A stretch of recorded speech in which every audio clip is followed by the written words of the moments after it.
Sevas, ja som Zenoso a ja ťa vítam u môjho druhého videa.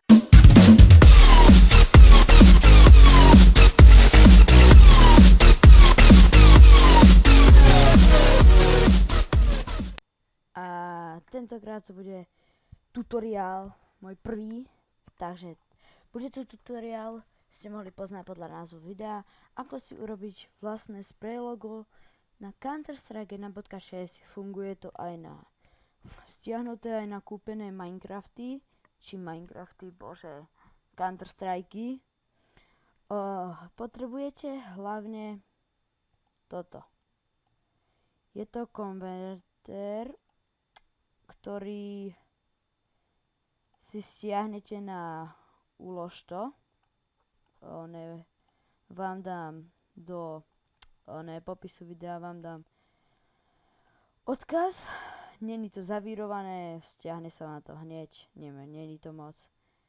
Takže keď si to stiahnete, dáte normálny kód, ja si to neviem stiahovať, pretože už to mám. Potom si to normálne dáte, kde chcete, otvoríte to, môžete si to dať aj na plochu, to je jedno, jednoducho to otvoríte a otvorí sa vám toto. Keď sa vám toto otvorí, dáte Open, Imagine a tuto si dáte, odkiaľ si to chcete vybrať, takže plochu máme a my si dáme tento obrázok. Haha. No, teraz dáme Add Use Image. Takže,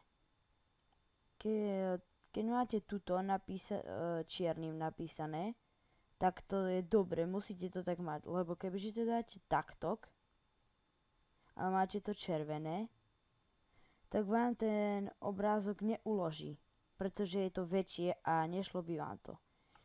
Musí to byť jednoducho čierne, aby sa to uložilo. My potom dáme, keď toto dáme Auto Size a máme to. Potom, keď šťukneme na toto, tak sa nám objaví taká čarovná palička a s ňou keď na niečo šťukneme, tak sa to takto zafarbí. Ale keď zaznačíme toto, tak to zmizne a bude tu len obrys.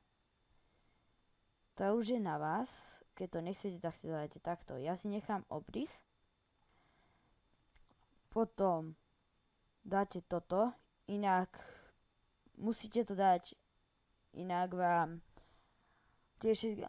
musíte všetky tie farby tam, aby zakliknúť, aby všetky farby fungovali, inak by vám to nešlo.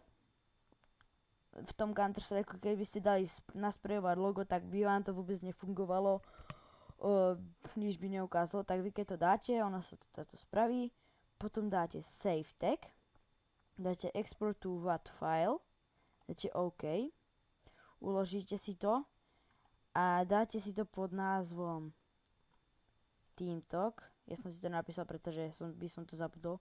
tempdecal.wad. Môžete si to odpísať. Ja vám dám čas. Si to stopni, ja na teba neviem čakať. Potom dáte uložiť. Toto môžete v pohode vypnúť a potom to si tu necháme, potom si šťukne na to pravým, chcem dať takýto papier,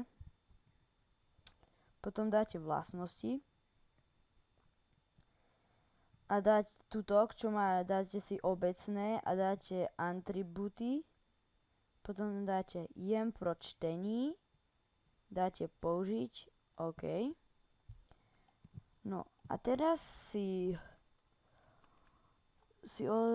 otvoríte zložku, kde máte Counter-Strike. Ja to mám tu GS Play. Takže dáte si toto, kde máte. Potom si otvoríte CSS3, alebo ako to máte a kde máte všetko. Manuál, mapy, modely a tieto veci.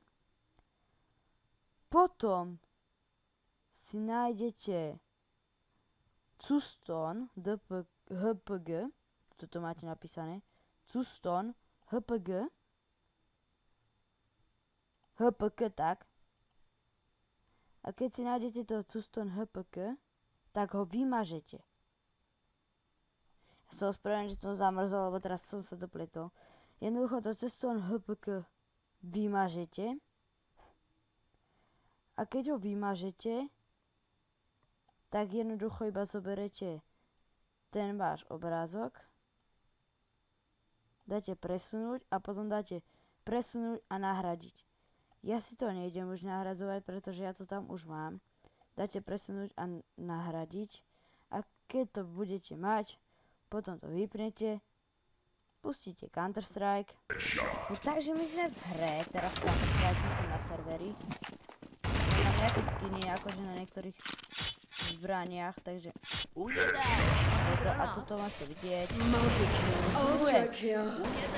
Aha.